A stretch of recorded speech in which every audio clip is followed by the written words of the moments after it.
नमस्कार, सदयात्रा न्यूज में आप सभी का स्वागत है। 96 के किसान का बेटा बना लेफ्टिनेंट, मिर्जापुर का नाम किया रोशन। मिर्जापुर जनपद के विकासखंड 96 के ग्राम सभा कोड़ी के निवासी मुदित सिंह का चयन लेफ्टिनेंट पद पर होने से पूरे गांव के साथ पूरे जनपद का नाम रोशन हुआ है। आपको बता दें कि बचपन से ही पढ़ने में तेज तर्रार 22 वर्षीय मुदित सिंह काफ़ी मेहनत करने के बाद देश सेवा की जज्बा लिए तैयारी कर रहे थे। आखिर उनका सपना पूरा हो ही गया। आपको बता दें कि मुदित सिंह का इंडियन आर्मी एकेडमी देहरादून के पाठ्यक्रम में चयन हुआ है। जल्द ही लेफ्टिनेंट बनकर देश की सेवा करेंगे। माता पिता और चाचा क्षेत्र पंचायत सदस्य कोड़ी मिष्ठान खिलाकर और माला पहनाकर प्रसन्नता व्यक्त की। सदयात्रा न्यूज से आशुतोष शर्मा की खास खबर। धन्यवाद। जी, आपका नाम बताएं सर। मेरा नाम मुदित सिंह है और मैं कोड़ी गांव का निवासी हूँ, मिर्जापुर का। मेरे पिताजी का नाम कमलेश कुमार सिंह है और मेरी माता का नाम विभा देवी है। अभी मैंने हाल ही में CDS परीक्षा क्वालिफाई करके मैंने as a army officer training के लिए जाने वाला हूँ। और मैंने अपनी प्रारंभिक शिक्षा गांव से ही पूर्ण की। उसके बाद मैंने अपने किस स्कूल से? मैंने रेनबो और लायंस स्कूल से मैंने अपनी एजुकेशन पूर्ण की और गांव में गुरुजी के स्कूल में मैंने पढ़ाई की। कैसे आपके मन में विचार आया कि हमें जो है एक सैनिक बनकर के देश की सेवा करनी चाहिए? जी, पहले से पापा द्वारा प्रेरणा मिलती रही और दोस्तों द्वारा। हमारे कुछ दोस्त भी आर्मी में हैं जिनसे मुझे मिली कि यार आर्मी एक बहुत ही रेप्यूटेड जॉब है और वहाँ पे लोगों को हमेशा एक अपॉर्चुनिटी मिलती है कि अपने देश का सेवा करने का अनुभव होता है। उसके अलावा वो जो जॉब है वो काफ़ी थ्रिलिंग और एडवेंचरस है, जो कि मुझे हमेशा से पसंद था। वो कॉर्पोरेट जॉब लाइफ मुझे कभी से भी पसंद नहीं थी, इसलिए मैंने हमेशा आर्मी को अपनी प्रायोरिटी रखी। और दूसरी बात, और घर से भी हमेशा एक प्रेरणा मिलती थी कि आर्मी ज्वाइन करो, क्योंकि देश की सेवा ही सबसे सर्वोपरि होता है। अमूमन देखा जाता है कि परिवार में कोई ना कोई आर्मी या फोर्स में होता है, लेकिन आपका ऐसा कोई बैकग्राउंड नहीं रहा, फिर अचानक?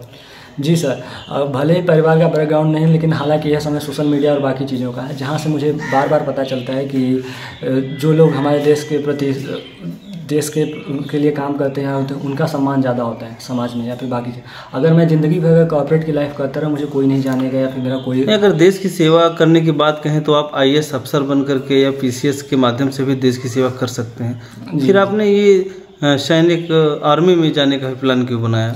जी सर, आर्मी अगर आप बात करें IAS या PCS ऑफिसर्स की, तो ये एक देश के अंदर रह के सेवा की जा सकती है, लेकिन एक आर्मी जो है वो आप बॉर्डर पे रह के सेवा करते हैं, वो भी बहुत ज़्यादा जरूरी है। हम जहाँ तक कि आज के आप अभी की खबरों के बारे में पता करेंगे तो अभी आर्मी ऑफिसर्स की बहुत ज़्यादा कमी है। आपके लिए IAS PCS बनने वाले तमाम हैं, लेकिन देश की सेवा बहुत कम लोग करना चाहते हैं। कोई, सबको अपनी जान का खतरा होता है, बाकी चीज़ें। कोई नहीं चाहता कि मैं आर्मी में जाके आर्मी का ऑफिसर बनूं। चाहते तो बहुत लोग हैं, लेकिन जो एक क्वालिटी या योग्य इंसान कभी नहीं चाहता, वो अगर उसको IAS की काबिलियत है तो IAS बनने की कोशिश करेगा, ना कि डिफेंस में जाने की कोशिश करेगा। पढ़ाई आपने कहाँ से की? पढ़ाई मैंने अपनी प्रारंभिक शिक्षा मैंने यहीं गांव से पूर्ण की। उसके बाद मैं BHU गया था, बनारस हिंदू यूनिवर्सिटी से मैंने 9, 10, 11, 12 कंप्लीट किया। उसके बाद मैंने JEE मेंस एग्ज़ाम क्वालिफाई किया और NID त्रिची से अपना BTech कंप्लीट किया। NID त्रिची से मैंने अपना BTech कंप्लीट किया, मैकेनिकल इंजीनियरिंग से। कितने घंटे आप तैयारी करते थे? तैयारी की बात की जाए तो एकेडमिक में टाइम ही नहीं मिलता था कि मैं बाकी चीज़ों के बारे में पढ़ सकूँ कॉलेज में। हाँ, जो मेरा थोड़ा स्पेयर टाइम जो मिलता था उसमें मैं थोड़ा बहुत रनिंग कर लेता था, जॉगिंग कर लेता था और रिटेन के लिए मैं 1 घंटा लाइब्रेरी में समय देता था। जो आपसे जूनियर है उनको आप कुछ संदेश देना चाहेंगे कि कैसे पढ़ाई करें, किस तरीके से पढ़ाई करें कि सफलता प्राप्त हो? सफलता का कोई शॉर्टकट नहीं होता है। ऑलवेज डू हार्ड वर्क, हमेशा मेहनत करते रहिए। और हमेशा ये नहीं है कि आप सोचेंगे कि लाइफ में आप कुछ भी शॉर्टकट है, नहीं है। आपको हमेशा मेहनत करते, लगातार मेहनत करते रहना है और जो भी आपका लक्ष्य है, एक लक्ष्य निर्धारित करिए और उसके लिए जी जान लगा दीजिए। इतनी बड़ी उपलब्धि आपको मिली है, परिवार में किसी को आप अपना आइडियल मानते हैं? जी, परिवार में मैं अपने आइडियल अपने पिताजी को मानता हूँ और उनसे हमेशा प्रेरणा मिलती है मेहनत करते रहने की, और कि कुछ भी हो जाए, कितने भी मिनिमम कंडीशन आ जाए, लेकिन मेहनत करते रहना चाहिए और परिवार को हमेशा साथ लेके चलते रहना चाहिए। आपका नाम बताएं। जी, कमलेश कुमार सिंह। सर, जहाँ आज एक सोच बनी है लोगों की कि हम अपने बेटे को फोर्स में भेजेंगे, शहीद हो जाते हैं बच्चे।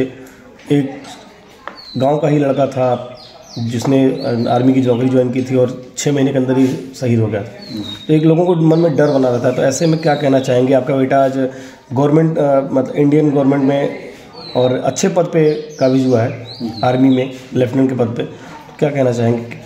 सर ऐसा है कि ये तो लोगों की भूल है अगर लड़का अच्छे पद पर जा रहा है या देश की सेवा के लिए कूद रहा है तो इसमें किसी को बाधा नहीं डालनी चाहिए, उसको उत्साह देना चाहिए, उत्साहवर्धन करना चाहिए। और हमारे 3 बेटे हैं, 2 बेटे हैं, इसके अलावा हम यही कोशिश करेंगे कि ये लोग भी देश की सेवा के लिए जरूरत पड़े तो आप उन्हें भी देश सेवा के लिए आगे बढ़ाएंगे। बिल्कुल बिल्कुल। अक्सर बॉर्डर से सूचनाएं आती रहती हैं कि जवान शहीद हो गए और इतने हो गए, तो आपका भी बेटा उसमें जा रहे हैं, तो क्या आपके मन में कोई ऐसा डर नहीं लगता? कुछ नहीं, बिल्कुल नहीं। देश की सेवा के लिए अगर जा रहा है तो देश की सेवा खुल के करे और बाकी सब ईश्वर के हाथ में। आपके सुपुत्र आर्मी में लेफ्टिनेंट के पद पर चयनित हुए हैं, क्या कहना चाहेंगी उनके लिए? बचपन से ही वो आर्मी जाने का उसका शौक था, उसका उत्सव था, इसलिए वो कैसा लग रहा है आज? बहुत अच्छा लग रहा है। जीवन में पहली बार इतनी खुशी मिली है कि इससे पहले और खुशी आपको मिली थी? जीवन पहली बार खुशी मिली है। 3 बेटे हैं, 3 में से एक ये नौकरी में आ गए।